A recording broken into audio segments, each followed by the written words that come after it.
how do you get past the do I really want to sit down and craft right now kind of feelings?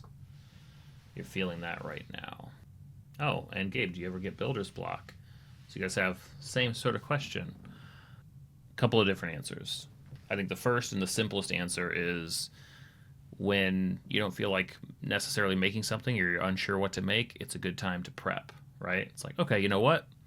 I'm gonna I can pull a bunch of bricks, right? I can just sit here and I can cut down a bunch of like untextured bricks or organize. I'll put on a movie and I'll just organize my craft space. It's always in a state of either really disorganized or okay or a disaster. Like it's always somewhere on that spectrum. It's never really perfect. So I can always do something like that.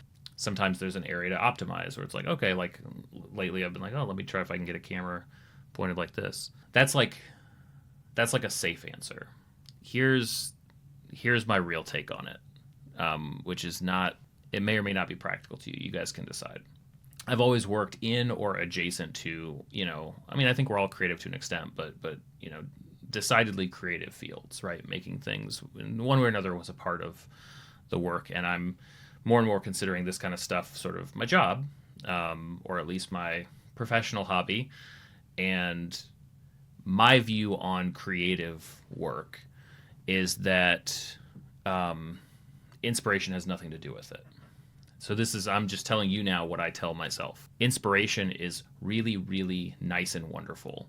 Like it's great when it happens. It's call it a gift, call it luck. Inspiration is the juice. That's the good stuff. But inspiration is, or lack of inspiration, is no excuse not to work. And creative work, while different, is still work. It's why I'm a big fan of certain sort of, you can call them brainstorming methods, but they're not really, but certain ways of sort of like reorganizing your thinking to create something from sort of mundanity. That's really vague, but I have a video up about it. If you do command brainstorming, I think that pulls up the video. Brainstorming works if you already have ideas, but it's painful if you don't, which seems backwards. It was only a few years ago that I discovered disruptive brainstorming. For me, it actually feels like an engine that generates ideas I don't already have. The work, the inspiration type work, that's free. That we get. That's sort of that's the cheat codes. And then whenever it doesn't feel inspirational, it's like, yep, this is the work part of it. This is the part that's a lot like anything else we could be spending our time doing. That short, I think, means a lot to me. It's I use that kind of stuff all the time, and I made a video about brainstorming, and I should make a longer one because I actually don't like brainstorming. I'm not sure that it is a positive idea, but that method, if we want to steal the term brainstorming, I feel like it works every time.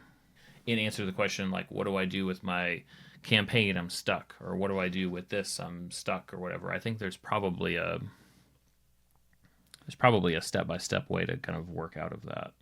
The toughest thing for me when it comes to creative work is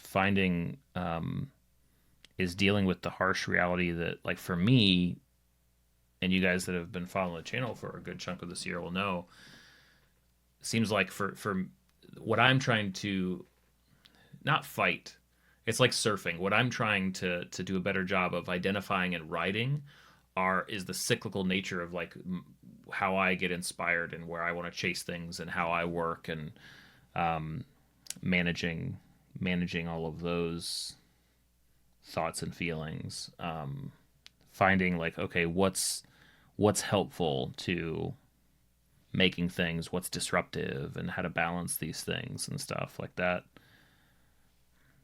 That's a challenge. It's true. Yeah. Well, but there definitely are, Jonah, and my example in that video is only one.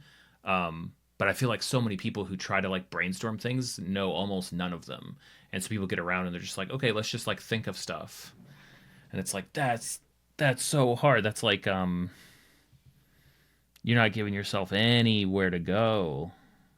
Jonah, I think that's also where it's worth it just to be kind to yourself, because like I have the exact same thing, right? Like I have a full-time job, I have a family, and then I do this stuff.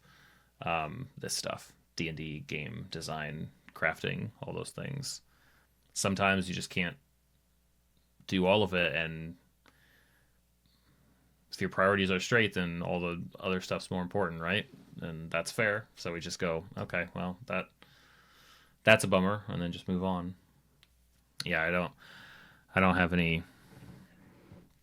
quick fixes to that one. That's just, I think that might just be a factor. So let's see. So I have right now a few sort of outlined encounters to use this to create with these staircases. Chasing upstairs, stair traps, escape sequence, this mimic in a couple different ways. What do you think is the coolest thing you've made, like that I've made today? Like, what is the coolest thing that I've made? Some of the coolest stuff I think I've made isn't even done. Or it's sitting in a state of, like, you can kind of see, I think, right here is this magic shop still not painted. It's sitting there,